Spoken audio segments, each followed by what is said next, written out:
Is the most controversial African Cup of Nations that has ever been played. Now, was it Morocco 2025? No. It was Libya 1982, where Ghana won the African Cup of Nations. Gaddafi was a leader for Libya at this time, and Gaddafi came into power through a military coup. Enters into the picture Flight Lieutenant Jerry Joy Rawlings. Now, Rawlings entered into the picture with a coup on the 31st of December 1982. Now, with just 11 weeks to go, we had to find a way to put a new team together so that Ghana can represent at the African Cup of Nations. So, the last time we had won was 1978. And this was spearheaded by our coach Fred Osamdodu, who was also part of the 1982 team.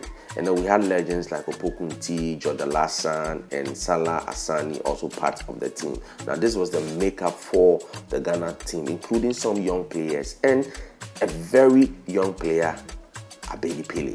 So the tournament in Libya was played in Tripoli and Benghazi, and Ghana had eventually made it into the finals with Libya, host nation, just as Senegal made it to the final with Morocco. After 90 minutes of play, the match ended 0-0. An unprecedented decision that happened after the 0-0 draw, and people are saying this decision was taken by the organizers of the tournament from Libya, and the specific instructions under Gaddafi was that the match was going to be played in 2 days' time instead of playing a penalty so that we have a winner for that day. So the next match was played on the 21st of March 1982, and if you can imagine, it was like the script was just being written again.